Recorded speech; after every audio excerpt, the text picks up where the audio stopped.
Okay, everyone, we are live on YouTube.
Mike, can you hear me?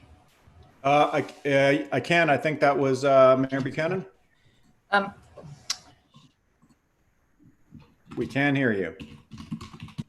We can't hear you anymore.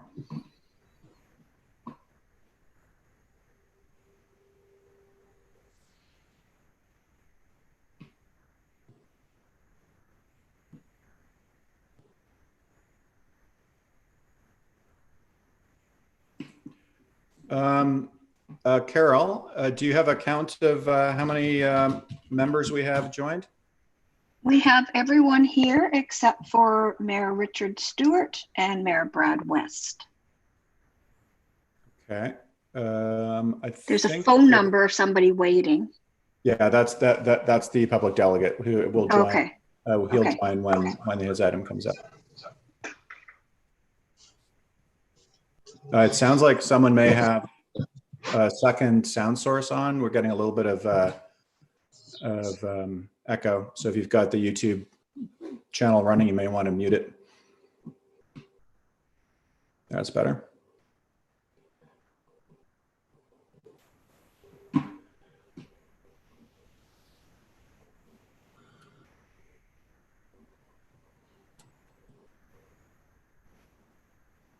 And Mayor West is just joining Mayor Cote, so it sounds like we're just waiting for Mayor Richard Stewart. Just 1 minute to 9, so I think you can. Okay, we'll start right at 9. Yep. Okay, well, good morning, everyone, and welcome to the Mayor's Council meeting. We are live streaming this meeting on YouTube right now.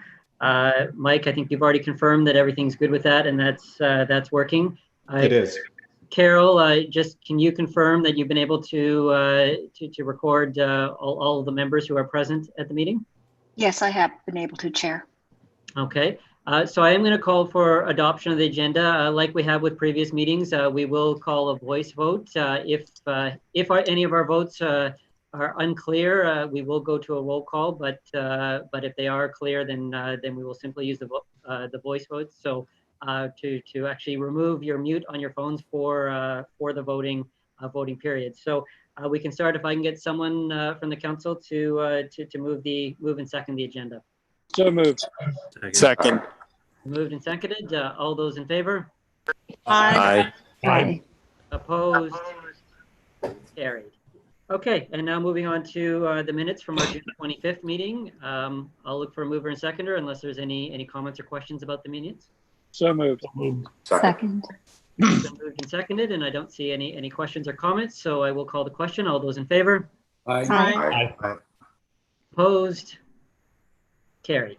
Okay, we're now going to move on to public delegation. We do have one public delegate who's joining us via the conference call this morning, and Mr. Kunstler, I think he's also distributed an information package which was emailed to the Mayor's Council as well too.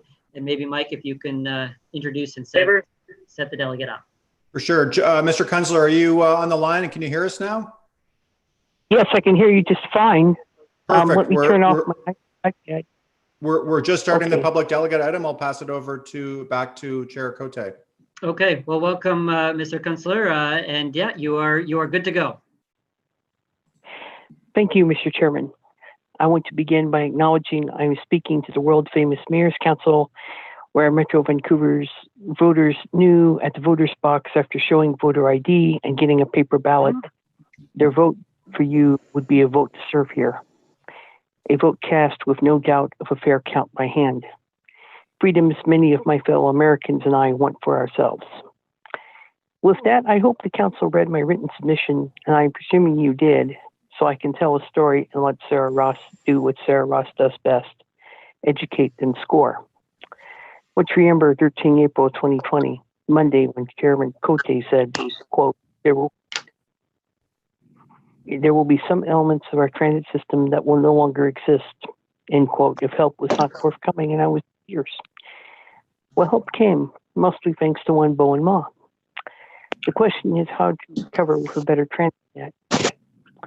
Maybe just tell the whiners to be grateful we still have a TransLink and to take a bike ride with Sarah Ross.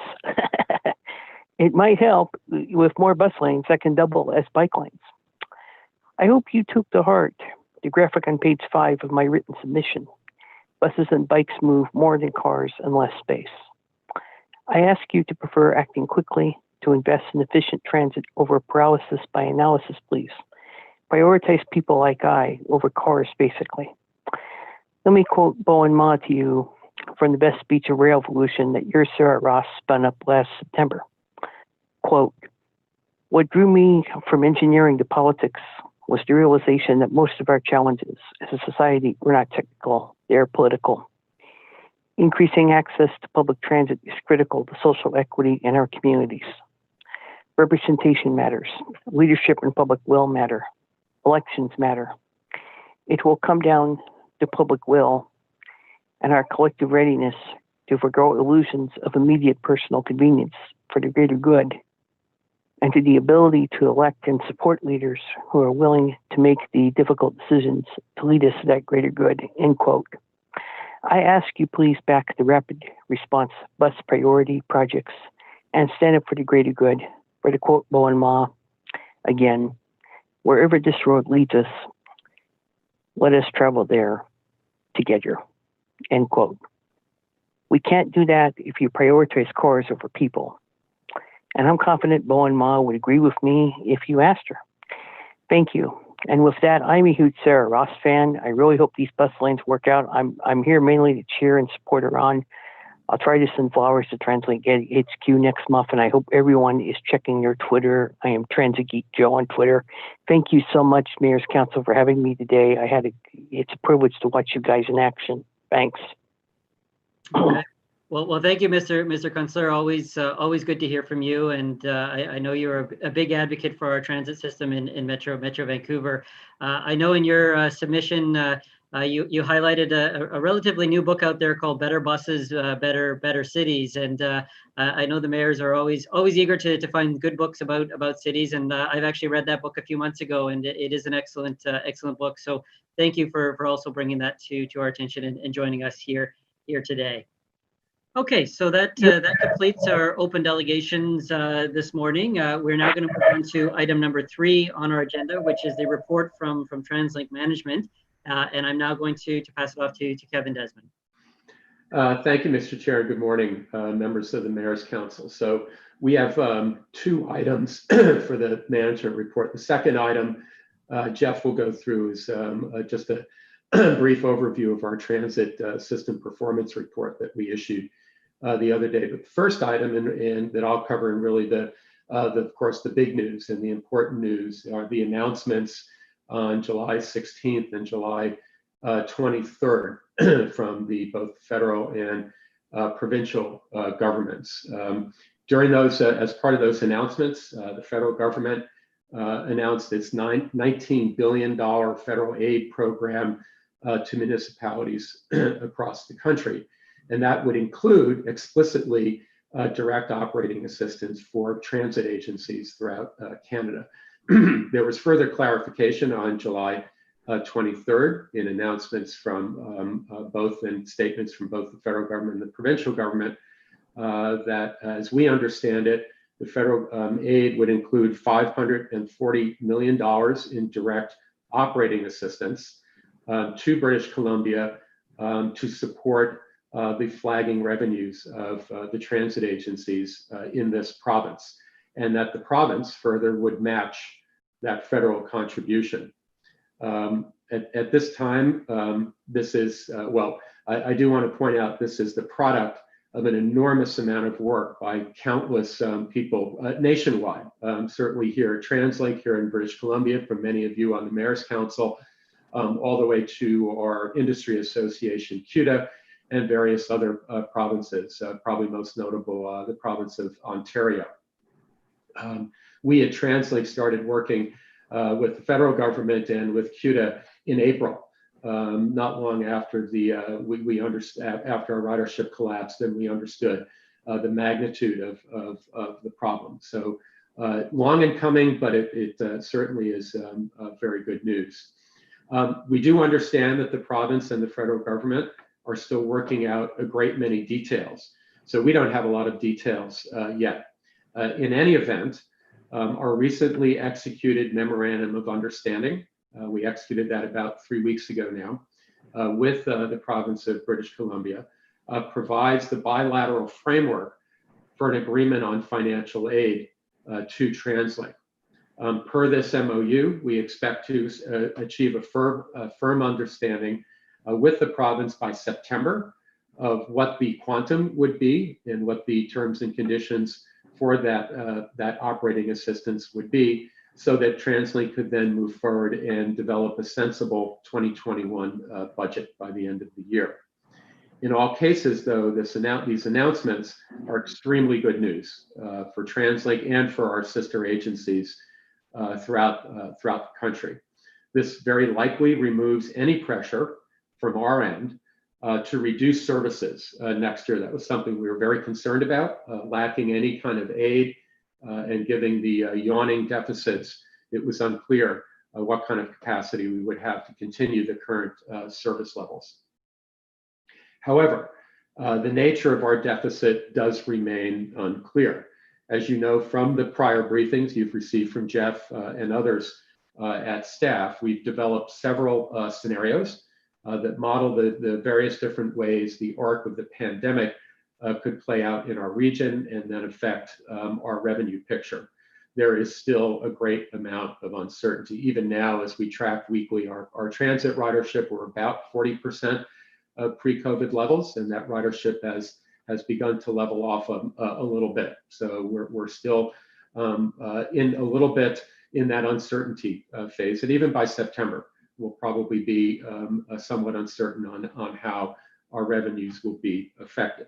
Now, this aid, we believe, given the quantum that we understand from the federal government and from the province, ought to be sufficient to very significantly close at least the near-term gap, subject to, of course, the pace of the pandemic. However, more work's going to need to be done in the long term. We do have structural deficit problems basically over the 10-year period. So I think this is the first and very, very important step.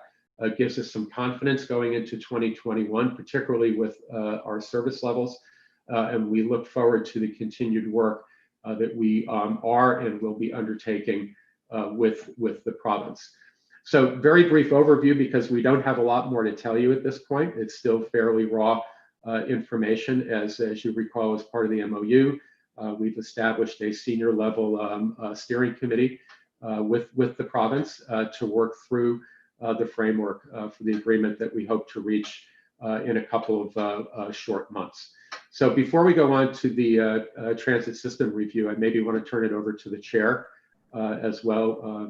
Chair Cote may have some remarks, and if Chair, you want to have any QA on that topic before we go to the other item at your will. So back to you, Chair Cote. Yeah, thank you very much, Mr. Dedman. And I think it's been a real positive development over the past month since our last Mayor's Council meeting.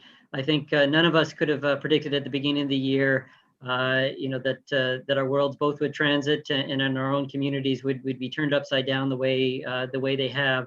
And no doubt public transit has been hit particularly hard, and seen our revenue sources just evaporate almost overnight. So I think we all went through a difficult period in April and May, not knowing the kind of the path forward.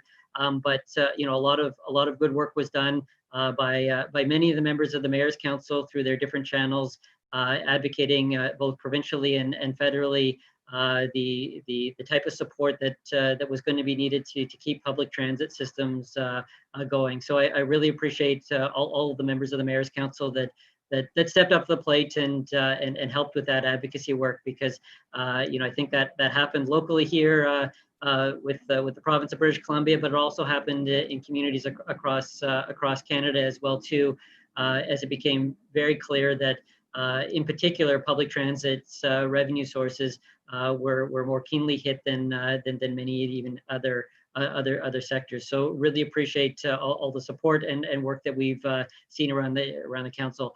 Also need to give a big shout out to the work our provincial government did. I think they were very keen in working with us in May when we didn't have the solutions in the roadmap, but gave us the assurances, but that now was not the time to be slashing and cutting public transit, that we would be working on this together. And I truly believe that the provincial government really went for bat for British Columbia and for public transit with the federal government. And although we don't know the exact details yet, it does look like public transit funding in the province of British Columbia is going to be well served by the federal program, and is definitely being matched by the provincial government, which is not necessarily the case in all provinces across the country there. So I think a tremendous amount of work has occurred from our provincial government, and I think they do deserve our recognition for the work that they've done, because it's helped us be able to move through this difficult time. Now, as Kevin alluded to, we're not out of the woods yet. We have a lot of work to do to rebuild our ridership, but rebuild it in a way that's safe and people feel comfortable and have trust in our public transit system. I just feel fortunate that we're able to do that at the same time as not having to slash services and leave people stranded within our transit system, because that could have been the double whammy to make sure that our transit system never recovered. If taking the concerns about the pandemic and adding on deteriorating service there was a recipe for a downward trajectory. And I think we can now, even though we are not fully out of the woods, I think we can comfortably say for the short term that we no longer have to have discussions about the types of cuts to our transit service that we may have had to have if we didn't have this support from the provincial and federal government there. So I think this puts us in a strong position to move out of crisis mode and move into kind of more thoughtful planning on how we can start to slowly rebuild the confidence and the trust of the public to as we move through these different stages and make sure that we emerge out of this crisis in a strong position to really kind of rebuild the great work we were doing before with our transit system. So I'll leave it at that, but I do want to finish off by once again just acknowledging all the members of the Mayor's Council, because I know there are a number of mayors that were making a lot of contacts both provincially and federally and helping in this advocacy work, and that message did arrive and ultimately played a big role in shaping the type of support that we're getting here locally, but the type of support transit agencies are getting across this country. So with that, I will open it up if there are any comments or questions from the Mayor's Council before we continue with the management report. Okay, I'm not seeing any raised hands, so maybe I'll pass it back to you, Kevin, to continue. Thank you, Mr. Chairman. I would just add one more thanks, and that's to the leaders of the business community here in Metro Vancouver. I know we've spent a lot of time with them, and I know that they were very quietly also advocating with Victoria for the importance of our transit system, both now during the crisis and coming out of the crisis. So without further ado, I'll just turn it over to Jeff, who will walk you through at a high level our 2019 Transit System Performance Report. Jeff? Yeah, thank you, Kevin, and thank you, Chair. So you pointed to getting back to the business of rebuilding and growing our ridership. Yesterday, we released our annual report on transit service performance, which looks at a route level, at a line level, by each mode, what our ridership was, what the year-over-year growth was, what the terms of productivity, number of service hours. It's a real sort of encyclopedia of what's happening on the system. We've been doing this for several years now. It's all available online, and there are some very user-friendly ways to look at this piece. It's very important for us, as you pointed to, in planning our services, where we need to be prioritizing overcrowding relief, et cetera. And the next item is going to be about bus speeds. It actually feeds into that as well. It's also a very powerful tool for municipal staff to be able to understand what the actions that they're undertaking at a corridor level, or even within their municipality, how that's translating into ridership and usage of the major streets. So next slide, Mike. We've been reporting, obviously, at a macro level over the last several years about the incredible growth in ridership that we saw last year. We saw another 3.6%. You can see it was consistent across all modes, bus being very high at 3.8%. What this, and this was an anomaly across North America. There were only, I believe, 2 other major regions that had growth at all. And over the last 4 years, we've been about 20% growth, which is incredible. And it's great to have that wind at our backs as we think about recovery and rebuilding. What this transit service performance review does, it allows us to look at each route and see what's happening year over year and the utilization of those. Next slide. What we are seeing is there are really a lot of important ingredients to growing transit ridership, not the least of which is the land use patterns and the great work that the municipalities in Metro Vancouver have been doing in that regard.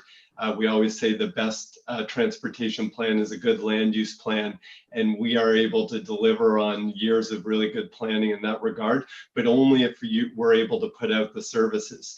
And so here you see the top 10 highest growing bus routes, and the fact that we were able to match some of that latent demand or growing demand by improving the service levels, either by the frequency or relieving overcrowding, or in many cases, which is not yet picked up in the 2019 Transit Service Performance Review, we've converted some of those highest corridors, like the 43 in Vancouver, into a rapid bus. And so now we'll continue to see how that flows in the future and be able to catch more of that demand. You can see from the top 10 routes, which have traditionally been in the Burrard Peninsula because of the concentration of employment, we're seeing that that's more and more distributed across the region, with the southeast sector continually over the last couple of years showing very strong demand. Next slide. There are information on all 227 routes, as well as our different lines, but we just picked a couple of interesting ones to highlight, and the fact that not just what's happening on the ground, but what we're considering in the future is really important, and both from a land use and transportation perspective. So Scott Road, on the border between Surrey and Delta, has been growing rapidly over the years. And this last year, we saw that corridor grow from the 11th busiest bus route to the 7th busiest, with over 1 million additional boardings in 1 year. We're also seeing that corridor during the pandemic and during the recovery actually be one of the highest performers compared to our pre-COVID levels. In fact, the whole southeast sector is seeing much higher recovery rates, or in fact, we didn't see the drop nearly as precipitous as we did throughout the region. Kevin pointed to the fact that we are at about 40% of pre-COVID. It's well over 50% on our bus services in the southeast part of the region. So we are planning for that to become rapid bus. For those of you that are keeping track, that would be the R6 that we want to roll out in a few years' time. Fraser Highway, obviously, that we're preparing for to become the Surrey Langley SkyTrain, is also seeing incredible growth. The 503, the express service, ran a 120% increase last year, and that is assisted by the transit priority that we're putting in place. 41st Avenue saw the highest amount of growth. We had the 43, which has now been converted into the R4, seeing well over a million people, and that's a combination of the interventions that we're making on that route, which we've been over time improving bus priority, as well as the level of service that we've been putting out on the last 3 years with the mayor's plan. So very impressive, and these are things because of the land use that's happening around them that we think will continue to grow in the future when we come out of the pandemic. Next slide. So I pointed to the service is one thing, the land use is another. The economy obviously drives our ridership. And so when we look at, we had a very strong economy in 2019 and even into early 2020. That's going to dictate what happens in our recovery phase about what the overall level of demand will look like.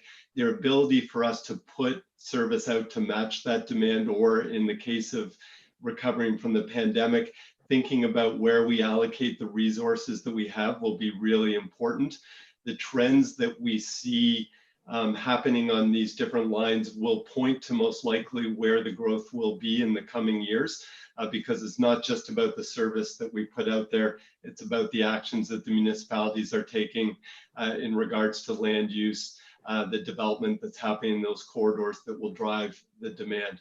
So it's while it seems like a simple success story, it's not being replicated across North America to the degree that municipalities are doubling down on this right now during the pandemic. It's very helpful for us to be able to match that, which will be the next item to prepare us for a strong recovery. So final slide on this, and then we'll open it up for any questions. From our perspective, obviously 2020 will look very different, but this is very important data for us to really understand when we think about implementing the rest of the mayor's vision, about the efforts that we're taking on bus speed and reliability, street space allocation, all of those things. This provides a guide for us about where we should be putting our services, what's working, and where there are areas for us to tweak. And I'll leave it at that, Chair. Okay, so thank you for the presentation. I'll now open it up to any questions or comments from the council.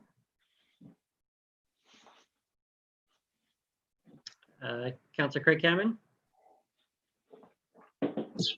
Mr. Cross, do we have any data, or do you have any data that looks at jurisdictions that have enforced mask use on transit and the effect that that's had on ridership levels? Just going forward, I'm wondering, that seems to be an open question about whether that is going to be a necessary or particularly effective means of increasing our ridership. And I'm just interested in what information you have in that regard. I see Kevin leaning in, so I think he'll want to take that, Councillor Cameron. Yeah, that's thank you for that question, Councillor Cameron. That's as you'll recall, we launched our Wearing is Caring campaign several weeks ago. It was voluntary. We were trying to encourage our customers to wear masks. We estimate about 40% or so of our customers are in fact wearing masks at this point in time. We are actively looking at other jurisdictions worldwide, in Canada, United States, everywhere else. For the most part, masks are mandated. What we've seen is more or less the best practice here in British Columbia. That's not the approach at this point that public health has taken. It's hard to demonstrate a correlation directly to your question on ridership and mask enforcement. We've seen worldwide data. The International Transit Association has been publishing really good data. We're part of that publication on ridership trends. It really has a lot more to do, in my view, about cultural issues and other issues of COVID management in different countries, perhaps less to do with mask enforcement. Now, that said, we all believe industry-wide, certainly here at TransLink, but all of our colleagues worldwide, that restoring the trust and confidence of our customers is key to slowly but surely rebuilding ridership. And we do believe that more widespread use of masks is part of that equation. So we are continuing to assess the approach we're taking on masks. We're in conversations with BC Transit, our cousins in the rest of the province, as well as the province. So more to come on that conversation. So not a direct correlation, but we believe it is part of the equation. Okay, thank you. Mayor Buchanan? Thank you. Can you hear me? Okay, great. Thanks. I can send my IT guy back. I'm just curious. Thank you very much, Mr. Cross, for your presentation. I'm just curious how we can demonstrate what ridership would be in comparison. So in areas that don't have rapid lines, but have a number of people coming onto. So just as an example, the shore, we have a number of people that are coming onto the shore in the morning. But we don't have a competitive public transportation route in comparison to people who are taking their vehicles. So how do we demonstrate what ridership would be in comparison to other areas? So even though we have in parts of the North Shore the density, and we have people coming, we don't have any ability to demonstrate what that would look like on a public transportation route in comparison to others, because we just don't have it. So how do we ever do a comparison to the routes that you showed that have, some of the land use, but not all of the land use, have rapid lines, and so we can look to see what the competitiveness and what the reliability is, but we can't show that comparison to those. Yeah, it's a challenging question, Mayor Buchanan, and every context is a little different. Obviously, crossing the Brunette Inlet is a tricky one too. Now, we have introduced the new 222, which will give us a sense about what happens when we have an express route, which in this case would be going over Second Narrows, what that will do for travel times and what that will do for increasing ridership when it becomes more competitive with a private vehicle. And that's the basic premise of the rapid bus and our express routes in general. And then the next step for that, which we do modeling and then actually build and see what happens, is when it becomes rapid transit. So the more that you separate it out and the faster the speeds get. That said, when we look at some of the highest corridors, they're not all rapid buses. It depends obviously on the priority, what the land use is around it, the density of activity that's happening, et cetera, to that. So the rapid part isn't the only piece of the equation. The land use that you pointed out does drive where the ridership is. The point of the 319 on Scott Road being one of the highest growing corridors, it's not yet a rapid bus. In fact, there's quite a bit of congestion. It's one of the slowest corridors in the region, but we want to improve that. So my answer is it's a bit of a combination of trying to understand when we put analogs in, see what happens, and then modeling it. Right. And then I guess just in terms of, so from a land use perspective, the land in certain parts of the region are obviously more expensive than other parts. So you will have people choosing to live, in other parts of the region that they deem to be less, more affordable, which means though they're still coming to certain areas for employment. So you may never see the kind of land used in some parts. I mean, it should be greater, but you may not see it just because of the sheer cost of the land. And so I think we need to, really put in context that we do need to make sure that we've got these express routes and rapid lines that are moving people from all our parts of the area to major employment areas as well, and educational institutions, not just moving people from home to home. Yes, that's why we have different service typologies, I think, to your point, and you use them accordingly. Express buses like the 555 that's running from Carbolt into to the SkyTrain to Expo line or Millennium line. That's important because you're running through an area that is not developed, but it's serving a commuter pattern versus some of these are mixed use retail all day, heavy density. So a different instrument for a different situation. Thank you very much. Okay, so I'm not seeing any further speakers, but appreciate the presentation, Jeff. On one hand, it's encouraging to kind of see yet another successful year in 2019 that just builds on the previous years of success and shows, I think definitely the right direction we've been going in. It's also a little disheartening knowing that next year's report is going to be dramatically different and because of everything we're facing, but I think it does show that this is a transit region, a transit city that can be built upon that and use that as our building blocks to rebuild from the crisis we're doing. So appreciate that. So seeing no further comments or questions, I will look just to the council for to move receipt of this management report. So moved. Second. So moved and seconded. All those in favor? Aye. Aye. Opposed? It carried. Moving on to item 4.1, improving travel times for bus customers, rapid response assessment. And I'm going to ask Sarah Ross to present this item. Good morning. Thank you. In response to your direction provided on June 25th, we have prepared an assessment of near-term opportunities that would improve the experience of taking the bus by reducing the amount of time that buses are stuck in traffic. As you all know, transit is a critical part of the region's recovery and rebuilding. And it's true, transit ridership is substantially lower right now than before COVID times. There are still hundreds of thousands of boardings a day on the transit system.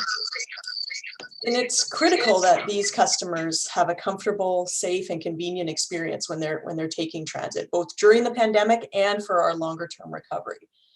And the current moment presents opportunities to make roadway changes that will give local businesses, walking, cycling, and transit their best chance and set the stage for recovery and for our region to continue to be thriving, economically robust and livable.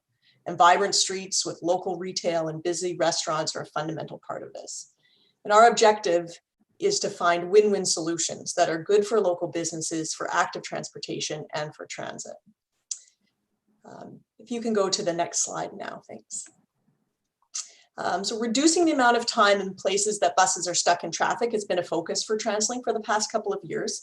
And we have different types of bus priority measures already in place on sections of many corridors. This map shows existing bus priority on the 20 corridors in the region that have the most delay to bus passengers. Now, bus priority, particularly dedicated bus lanes, can be an extremely effective way to reduce delay to passengers and to save operating costs. Widespread bus priority lanes on these corridors could save up to $10 million a year. Now, this assessment is focused only on specific opportunities for quick deployment, the types of interventions we think are potential quick wins, so to speak. And so we estimate the potential savings of this proposal is on the order of $2 million a year. Next slide, please. So the types of potential quick win opportunities we're talking about are bus lanes in locations where there's already 3 travel lanes that aren't in retail precincts. I just want to be really clear. We are not proposing any reduction in parking in retail areas. Bus bulbs, it's an awkward technical term, but it means the curb extends out to meet the bus in its travel lane rather than the bus having to pull in and out of traffic.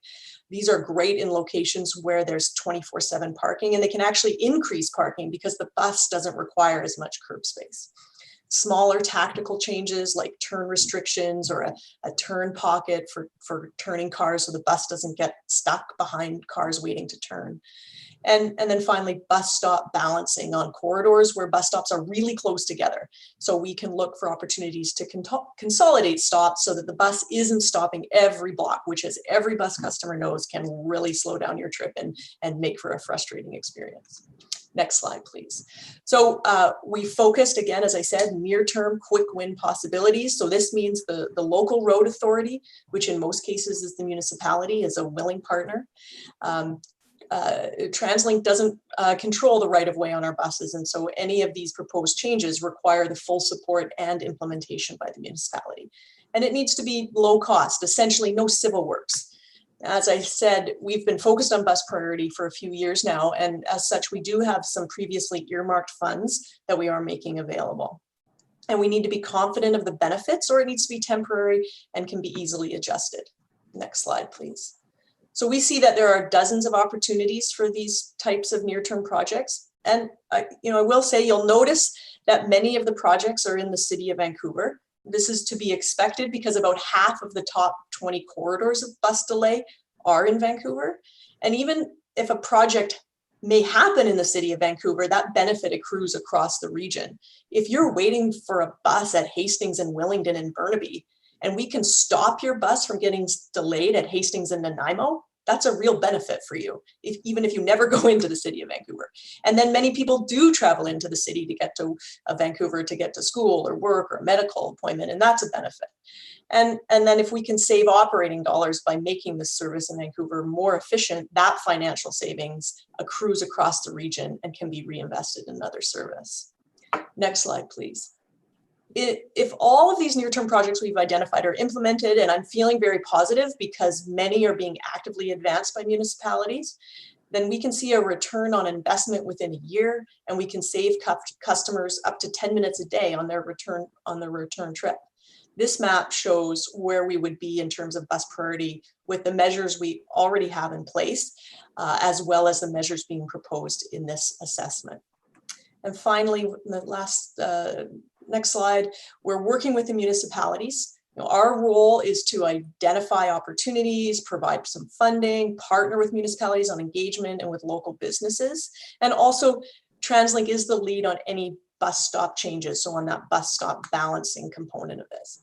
Municipalities will make the final decisions and do the implementations for any changes on the street. And of course, together we monitor the benefits and the impacts and adjust as necessary. So to our next steps, we'll continue to work with municipalities through the summer and into the fall. I'd say we'd be able to provide an update on the implementation status and an assessment on outcomes so far later this year. And as a final note, I just want to say this report does focus entirely on near-term priorities. There are other opportunities for bus priority that are more complex and larger, and we continue to work on those as well. And I'm happy to take any questions. Thank you. Okay, thank you very much for the presentation. So we can now open it up to members of the Mayor's Council if there's any questions or comments. Mayor Buchanan. Thank you very much. And thank you very much, Mr. Ross, for your presentation. I'm just wondering, looking at some of the street changes that municipalities have done in response to COVID and expansion of patios, et cetera, into travel lanes and a shifting of parking. And many of these are pilots, but are also perhaps applications that we want to continue past the pilot phase. And so I'm just curious how TransLink's looking at, bus speed and reliability and perhaps looking at some adjustments to the methodology that we use on streets that we are seeing great improvement in terms of it being a much more people place and supporting our local economy. So absolutely, we're seeing a lot of really great things happening that municipalities are doing that are helping create vibrant streets, which is, and supporting local business and active transportation, cycling, walking is aligned with our strategic objectives as well. When we monitor, we need to take a corridor-based approach. and look at overall the corridor. And so we don't expect our buses to be moving at the exact same speeds in all sections of corridors. And so we know that there are some sections where it is more appropriate for the buses to go slower, and we'll look for other opportunities in other parts of the corridor to reduce delay in those sections. We're working with municipalities. We're working with the city of North Vancouver on providing funding for those temporary bus bulges, and we want to work with them when you feel if it's appropriate for those to become more permanent. Okay, thank you. Okay. Not seeing any other questions or comments, but really appreciate the presentation and this work. I know sometimes bus priority and speeding up our bus system isn't necessarily as exciting as some of the other infrastructure transit projects in our long range plans, but I think it really does have meaningful impact on our system and meaningful benefits to transit riders. Now I know I've mentioned this before, and I know TransLink already has a mind to this, but I think as we do this work, everything we can do to document, to monitor, and really understand all of the impacts, I think is going to be really important. I think because even some of these initiatives can sometimes seem a bit controversial in communities, but I think if having a good understanding about how each of these implementations have on the ground effects, both positive and negative, so that we can go in and communities can have a really good understanding about how they truly can benefit and move people through their cities faster and more efficiently, I think is really important. So I think we, really giving a thought to not only collecting the data, but also being able to present it to communities in a meaningful way where we can really understand the benefits of doing this type of work. Okay, so there are a series of recommendations on page 9 of the Mayor's Council package, and I will now look to the Mayor's Council if they'd like to move that recommendation. Second. It's been moved and seconded. Seeing no further discussion, I will call the question. All those in favor? Aye. Aye. Opposed? It carries. Okay, we are now going to move on to item 5.1, which is the provincial transportation projects updates. And I will have Jeff Cross briefly speak to this matter. Thank you, Chair. So this is just an information item, and if there are any questions from the Mayor's Council about our involvement or particular interests, we're happy to either take that now or follow up afterwards. As you're aware, we have a legislated role in actually advising on provincial projects, given our mandate to manage the movement of goods and people across the region and any major developments, including on the regional system by the province. We take a look at for their consistency with regional objectives, especially as it relates to transit and transportation congestion, et cetera. We also maintain the regional transportation model that is used by municipalities and in many cases the province on some of their projects. So you see listed here projects that we're involved in both in that sort of capacity, also in our role, obviously, as the transit planning and delivery authority, whereby the province is looking at what facilities, infrastructure, and services to accommodate within their infrastructure projects or studies. George Massey being a good example, both on the temporary measures that they're looking at, as well as the longer term design options and requirements for that replacement project. You also see listed studies that are sometimes initiated by the province. In this case, the Burrard Inlet Rapid Transit Feasibility Study that was a partnership with the North Shore municipalities, and TransLink did the procurement and is assisting with review on that. So we have an ongoing role in this. The province is very good at involving us at the front end of these discussions in looking how we best accommodate transit into those facilities, and to better understand as well what we see the long-term demand looking at so that they're accommodating or not foreclosing options in the near-term design of such. A number of these things that you see listed, some of the longer-term planning studies, some of which extend east of our boundaries, like the Highway 1 east of 264th. Those are important because of our role, obviously, of understanding where commuter traffic is going, the patterns both ways, east and west. as well as what that will do as far as congestion and road impact within the region. We also maintain the regional model beyond our boundaries and go out into the Fraser Valley. So we look at it from that perspective as well. And I'll leave it there. Any questions, Chair? Okay, well, thank you for the presentation and the report. I'll open it up if there are any questions or comments from the council. Mayor Harvey. Well, thank you, Mr. Chair. I was wondering if Jeff could just give us a more in-depth update insofar as the topics of discussion and how deep they are, if I could use that term, with regards to the George Massey Tunnel.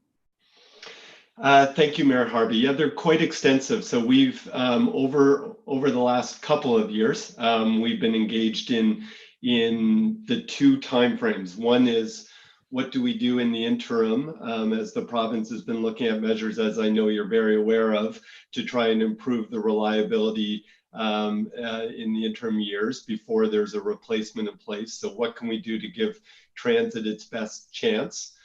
Which we do have good facilities right now leading into the tunnel, but how do we preserve or improve those? And not just within the tunnel, we are looking in the whole corridor of the 99, and so that's been really important. How do we improve travel times throughout the corridor? We've also been looking at and trying to dovetail in the studies that we've been doing for Transport 2050, understanding what the longer term demand will be on all modes, including transit. For south of the Fraser along that corridor, and feeding that into the province and what they're looking at to understand what facilities or services would have to be incorporated into any crossing and what particular technical elements may arise from that.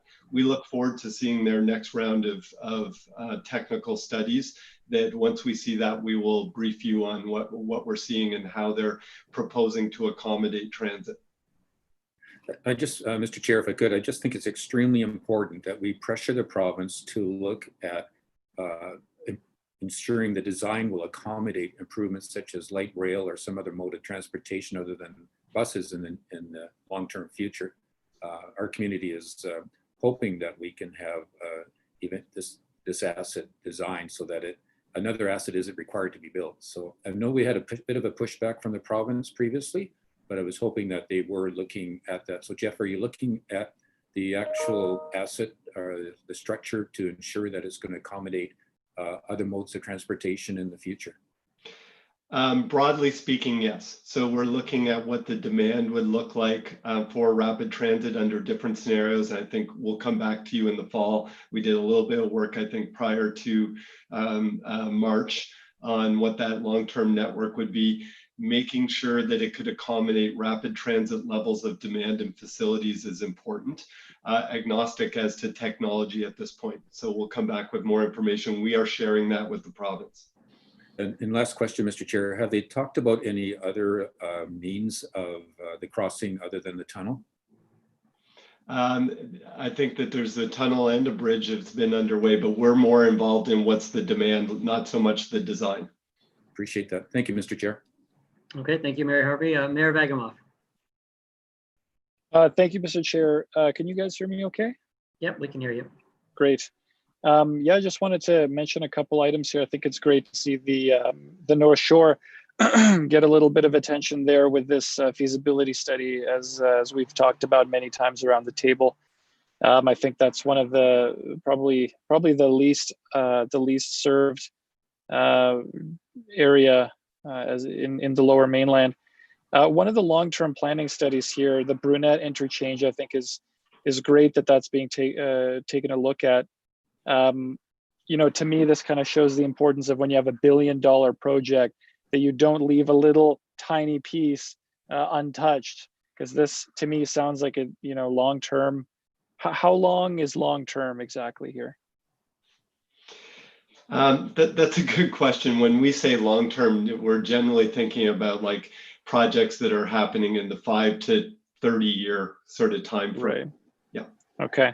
So that's kind of, yeah, that's kind of what I thought is I think is a bit of a cautionary tale for us moving forward on some of the bigger infrastructure projects, of the importance of getting it right the first time, you know, even if it pushes those budgets a little bit, because I'd be interested to see those decisions were made back when the number one highway there was being improved. But I'll move receipt of the report.